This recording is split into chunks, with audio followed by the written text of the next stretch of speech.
Hey guys, today's story is a rather short one about some Critical Role homebrew. So, this is probably a tame one by the substandards, but here we go.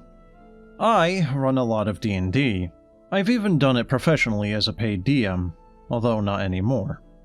But whilst I see and read a lot about DMs having issues with players who are introduced to the hobby through Stranger Things or Critical Role, this is the first time that I've actually stumbled over the issue myself, and I'm kind of salty about it for two reasons.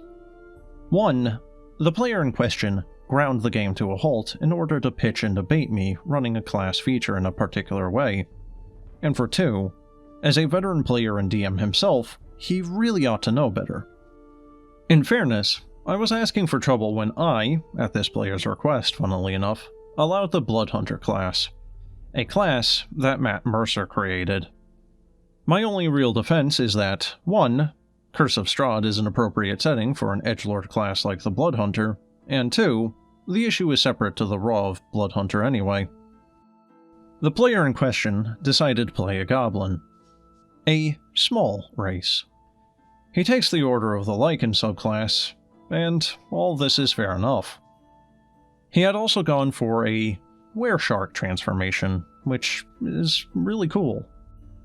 I should also say that, even though the player will deny it, he is definitely one of those players that absolutely loves to win, and will always try to put his character in a position to do so.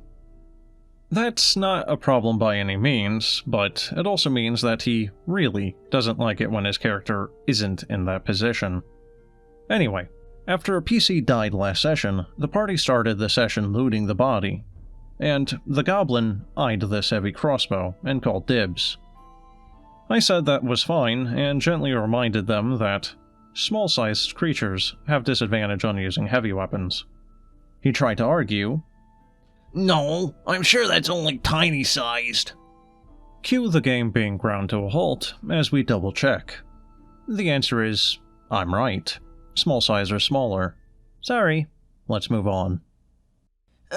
What if I transform using hybrid transformation? Then I can be one size larger, right? He asked. No.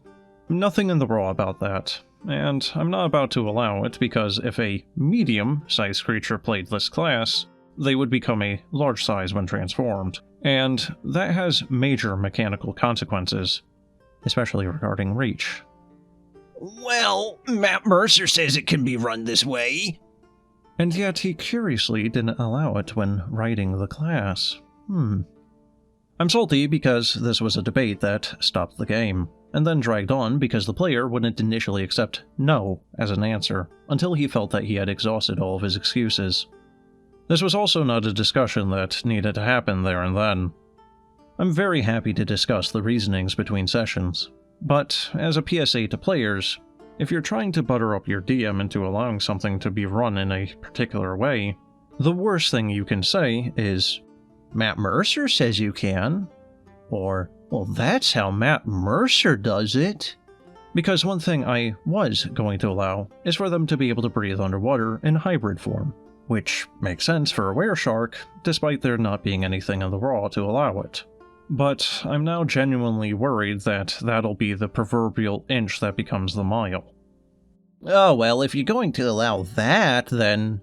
Insert long list of demands, including size growth again. So yeah, nothing group-breaking or anything like that, but I'm dreading the conversation with him because it's not the first time that I've had to address behavior, including a moment the session before last, actually, where he tried to lie about what I had said earlier in the session, and I was grateful to have my other players back me up on that one. They're great in low-stakes D&D games and campaigns where roleplay rules over mechanics, but more serious games seem to bring out something unpleasant in them. And, now that I think about it, maybe that's the conversation that I need to have with them. Well guys, what can I really say except for the DM kinda just needs to put his foot down. He needs to tell the player that talking about mechanics or rulings in the middle of a session, which could take a good while, that's not the time to do it. See him after. And the OP even mentions that he's happy to discuss these things between sessions.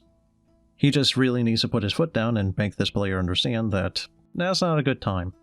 He also really needs to tell him to cut the crap, especially if he's lying and trying to gaslight the OP to try to get his way.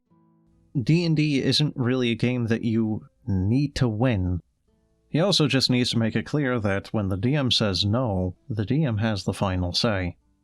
But that's it for this one, so as always, have a good one.